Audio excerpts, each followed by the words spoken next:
Hey everybody, welcome back. This is the Midwest Media Show, and today we're going to have a different kind of video than what you may normally be used to on this channel. I named this channel the Midwest Media Show because I wanted to be more than just gaming. I wanted to do stuff about music and movies, and today is going to be about music on that side of things. I wasn't sure I was going to make a video on this, but as time has gone on, I feel like maybe I should. And so here we go. I am a humongous Rush fan. They are my favorite group of all time. I love Rush. I've seen them a bunch of times. They're my jam. And for those of you that may not know, a couple of weeks ago, their drummer, Neil Peart, passed away after battling brain cancer for 3 years. He had glioblastoma, which is the same kind of cancer that Senator John McCain ended up passing away from. Uh, I was really surprised at how much it affected me when I heard the news. I am not normally affected that much when a celebrity, somebody that I don't know, passes away like that. And this really caught me off guard.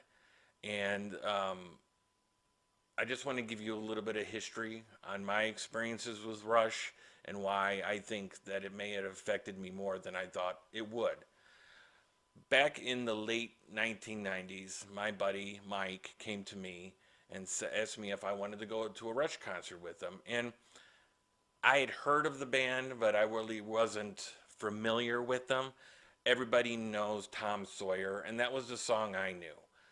And I said, sure, why not? Let's go. And that was the time that they were doing their Test for Echo tour, which ended up being one of my favorite uh, albums of theirs.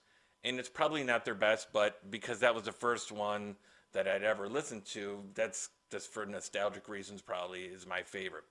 So we ended up going, and along with, of course, they're playing their new songs from the Test for Echo album. They also play their older songs, and I'm like, oh, well, I know this song. And then they play another one, and I'm like, I know this song, and I know all of these songs, and I was like, oh my god, I'm a Rush fan.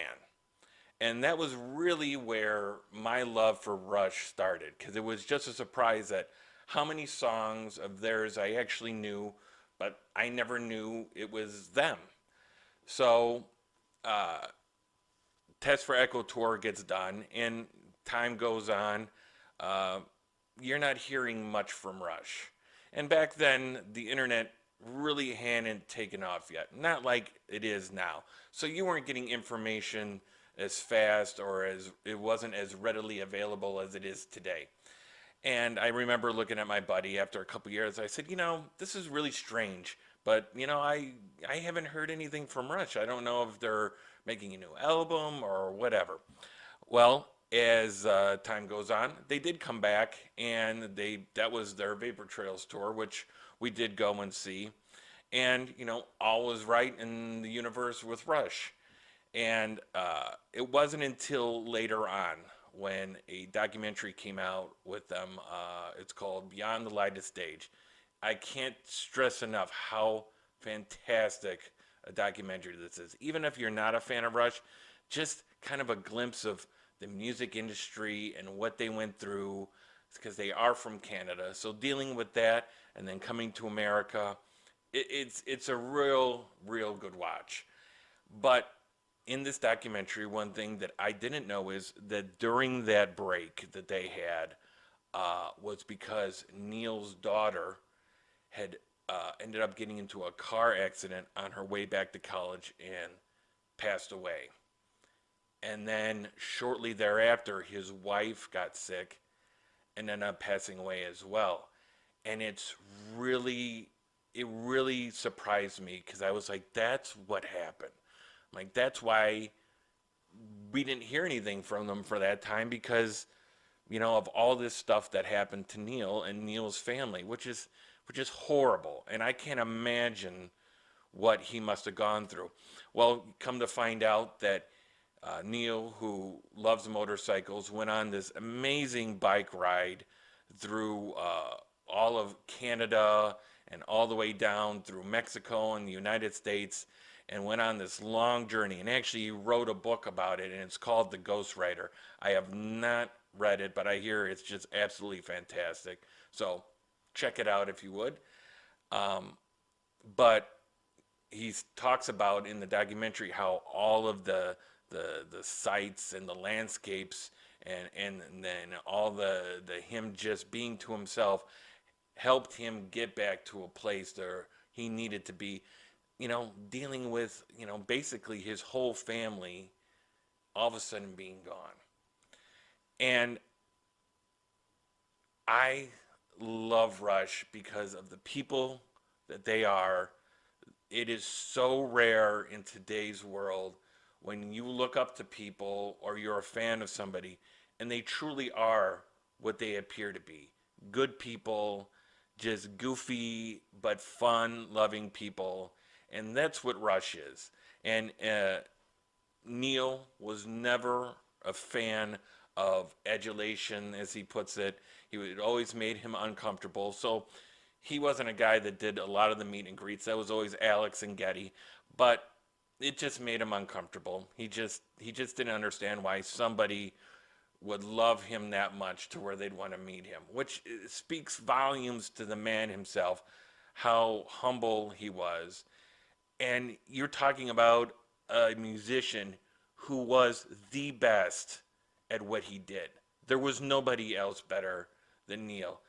People may argue about that, but just the fact that people argue over it or even may discuss it, when I never get mentioned as the best ever of anything. So I can imagine this guy being noted as one of the best drummers of all times. And like I said, I have seen him on several occasions in concerts, and he is what he was what he was. He was awesome.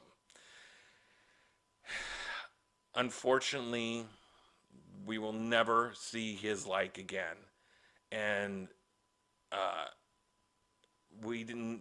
Nobody knew that he was even sick. At least the general population knew, and that speaks to volumes about how private of a man he was. And it's so sad too because eventually Neil did get remarried, and he has a young. I believe he has a daughter, and I know she's pretty young. And now that Neil's gone, I I just feel for him and his family and and just everybody who loves Rush, because if you know, Rush fans are something special or crazy, but there's something, because Rush fans don't go halfway about their fandom. You're either all in or you're not with Rush. And I am definitely all in. I would suggest checking out the documentary if you haven't, or reading the book Ghost Rider. And the documentary is Beyond the Lightest Stage. It's so great, but I just felt like I needed to get on here and say something about the man who meant so much to me in my life. Oh, and I forgot. Uh, at the time the documentary came out, my mother was sick and ended up passing away. And one of the things that really got me through it was watching this documentary. And I don't know, it was just something that I latched onto. I must have watched that thing a dozen times. And that's when they came through with their time sorry, their Time Machine tour, which was pretty much a love letter to the whole career, to their whole careers, all their songs and all the old stuff, which was fantastic. It was, they weren't coming through playing new music. Um, it was all their old stuff. And it was a couple years later that they finally got into the Rock and Roll Hall of Fame, which is about time.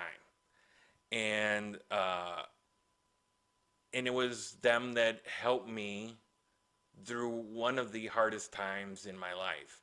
And to see Neil uh, gone now, and on maybe a selfish level, makes me sad that I will never have a chance to see them again live.